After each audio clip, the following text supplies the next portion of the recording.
Hello friends, मैं हूं त्रिकम और आप देख रहे हैं टीआरडी एजुकेशनल। आज मैं आपके लिए कॉस्टिंग का इम्पोर्टेंट टॉपिक लेके आया हूं जो कि है मटेरियल कॉस्टिंग। इसमें मैं आपको मटेरियल कॉस्टिंग के फॉर्मूला और थ्योरीज बताऊंगा। Let's start video. Material costing के फॉर्मूला। इकोनॉमिक ऑर्डर क्वांटिटी, यह आइडल ऑर्डर साइज है तथा जिस पर माल मंगवाने पर ordering cost equal to carrying cost, यानी कि ऑर्डरिंग कॉस्ट और कैरिंग कॉस्ट बराबर होती है तथा ये न्यूनतम भी होती है। इकोनॉमिक ऑर्डर क्वांटिटी पर कैरिंग कॉस्ट और ऑर्डरिंग कॉस्ट दोनों न्यूनतम भी होती है। ईओक्यू का formula, to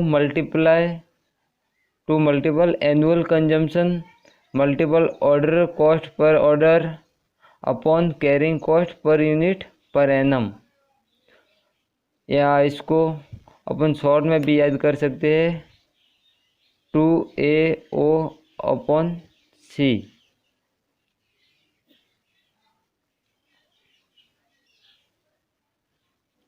note, ordering cost, this cost related to number of order, या जितने नंबर ऑफ ऑर्डर होगी उसके हिसाब से कॉस्ट आएगी।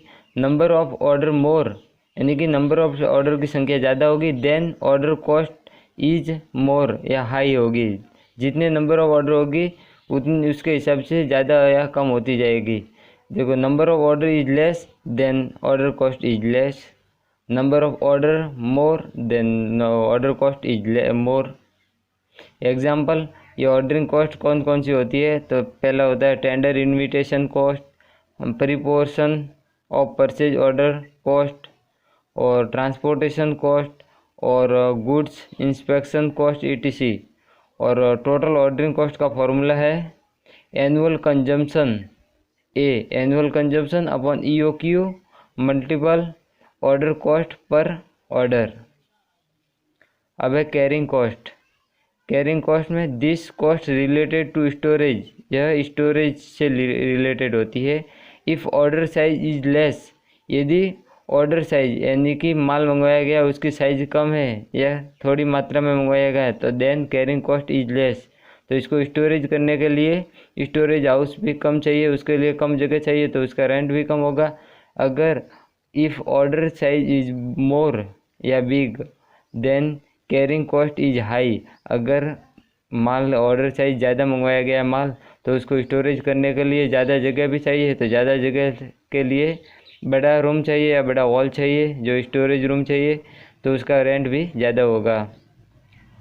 और एग्जांपल कैरिंग कॉस्ट के, godown rent, insurance cost, capital investment cost, ये अवसर लागत है जो दूसरी जगह अगर इन्वेस्ट करते तो उसका बेनिफिट मिलता, अवसर लागत। Pilferage and obsolescence cost ETC। तथा कैरिंग कॉस्ट हमेशा परसेंटेज में दी होती है। टोटल कैरिंग कॉस्ट का फॉर्मूला है EOQ economic order quantity upon 2 multiply carrying cost per unit per annum. और टोटल कॉस्ट ऑफ इन्वेंट्री की टोटल कॉस्ट ज्ञात करने का फॉर्मूला है परचेज कॉस्ट ज्ञात करने के लिए क्या है? Number of unit purchase cost, यानी कि नंबर ऑफ यूनिट गुणा purchase price per unit plus ordering cost plus carrying cost बराबर total cost of inventory. Setting of various stock level, पहला है रीऑर्डर लेवल ROL। यह लेवल है जहां पर न्यू ऑर्डर प्लेस किया जाता है, यहाँ पर माल मंगवाने के लिए ऑर्डर प्लेस किया जाता है। इसके फॉर्मूला है मैक्सिमम रेट ऑफ कंजम्पशन गुणा मैक्सिमम लीड टाइम, यानी कि ज़्यादा से ज़्यादा कितने समय तक देरी लग सकती है, लीड टाइम, और मैक्सिमम यूजेज गुणा मैक्सिमम रीऑर्डर पीरियड, या minimum level multiple average rate of consumption multiple average lead time. और फोर्थ फॉर्मूला है safety stock. If safety stock given then formula safety stock plus lead time consumption ये दोनों निकालने के लिए नीचे फॉर्मूले दिए गए हैं। Annual consumption upon 365 days multiple safety days plus annual consumption upon 365 days multiple normal lead time.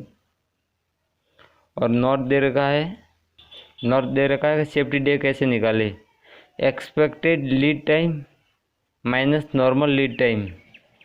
और अब है दूसरा maximum stock level MSL।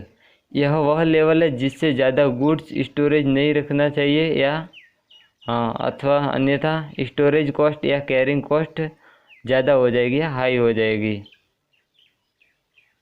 Reorder level formula, reorder level plus reorder quantity या EOQ multiple minimum rate of consumption multiple minimum lead time.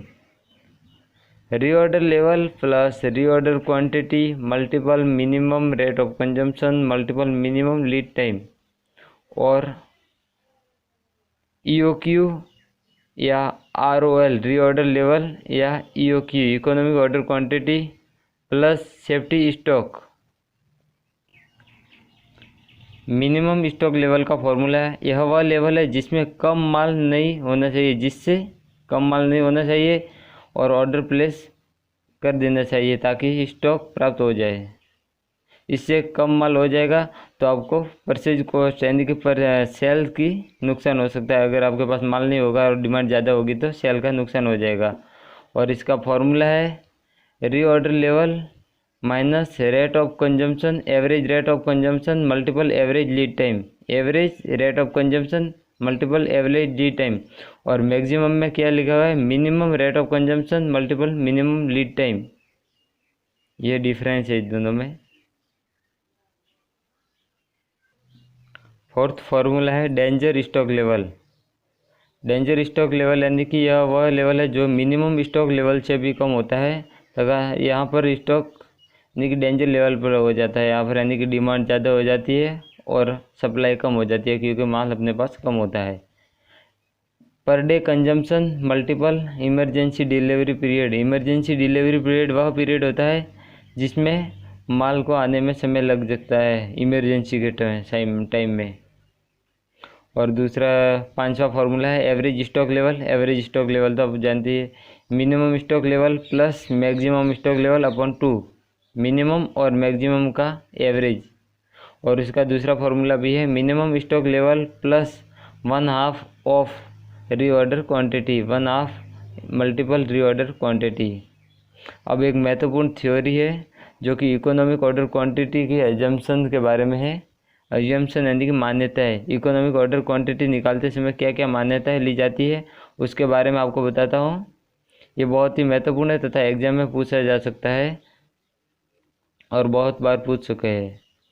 पहले है order cost और order cost per order और carrying cost per unit per annum पहले से ज्ञात होनी चाहिए और इनमें किसी भी तरह का बदलाव नहीं होना चाहिए। और एनुअल कंजम्पशन पहले से ज्ञात होना चाहिए और उपभोग की मात्रा वर्ष भर समान रहनी चाहिए और उपभोग किए जाने वाले स्टॉक की मात्रा वर्ष भर समान होनी चाहिए। लागत प्रति इकाई कॉस्ट पर यूनिट जो परचेज की जाती है वो स्थिर हो तथा डिटरमाइन हो यानी कि पहले से ज्ञात हो। और लीड टाइम यानी कि निकम्मापन यानी कि ज़्यादा से ज़्यादा कितना समय देरी आ सकती है वो 0 होना चाहिए यानी कि लीड टाइम 0 होना चाहिए। और आपको चार्ट के माध्यम से समझाता हो। देखो यहाँ पर है वाई अक्ष पर है कॉस्ट जो कि रुपए में है और एक्स अक्ष पर है ऑर्डर साइज जो कि यूनिट्स में है 0।